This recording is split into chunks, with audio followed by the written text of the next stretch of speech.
I'm getting hungrier and hungrier counting down my favorite holiday sweets of all time. And, you know, it changes. I mean, I don't have to stick with them. Like I showed you, they're not all out of a Charles Dickens novel because they're ancient plum pudding or something. They're things you learn as you go along. And that's one of the great things about cooking and baking, especially here at the Great Harvest Bread Company in Cary, North Carolina. They are very passionate about their breads. And you should be as well. Examine some of these ideas that I'm giving you and pass them on to your children.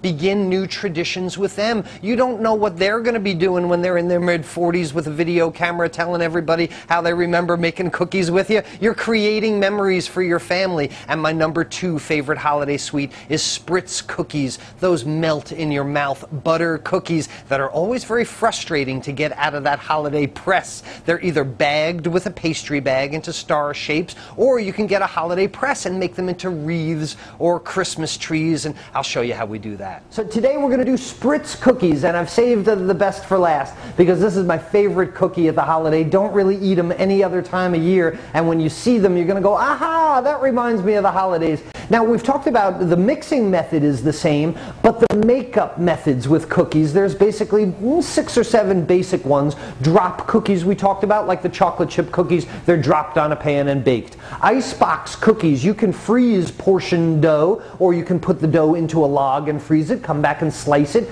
bake those off. It's an icebox cookie. Bar cookies, we've done this in a casserole with a graham cracker crust, sweetened condensed milk, and so on. That's hardly baking, it's more assembly. But cut or rolled cookies is another type. This is like the sugar cookies, cut them with a cookie cutter. Today we're talking about pressed or bagged cookies, and our Spritz cookies are going to be done in a pastry bag. We'll bag them out onto a sheet pan. This is also where you can use grandma's cookie press, you know, the long cylinder thing with the handle, the ratchet, it always gets clogged. It really is tough to deal with. But if we take the correct cooking method, the correct mixing method, we should have no problem with any of this. I've got my butter here. This is 4 ounces or 1 stick of butter. The question always asked of me, salted butter, unsalted butter. My feeling is I can always put the salt in if I want. I can't take it out, so I always use unsalted butter. To the fat, I have 2 ounces weight of granulated sugar. The 2 of them go together in the bowl, and you know how this works. We want to cream them together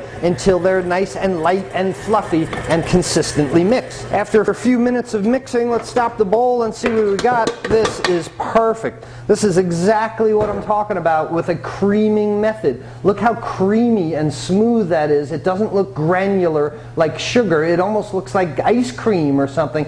And my Spritz cookies come off the mixer. And again, you don't want to overmix cookies. As a matter of fact, it's always best to use cake flour in most cookies. Cake flour has less protein than bread flour or all-purpose flour does. The less protein, the less gluten that you can develop. Gluten developed through moisture and agitation. Gluten is what gives you the chewy bagel, the chewy French bread, the chewy pizza crust. We don't want chewy Spritz cookies. We want them as delicate as possible. I'm going to twist the bag, and this is what applies the pressure to push things out the lip of the bag. The mistake a lot of people make is squeezing with their left hand. This bottom hand, that pushes the item, of course, up toward the top. What we want to do is squeeze with my right hand here at the top of the bag. So I've got myself a nice little sheet tray, and what I'll do is start with a spiral, starting at the bottom, press, come around a little bit, and then down and up, and pull it up that way.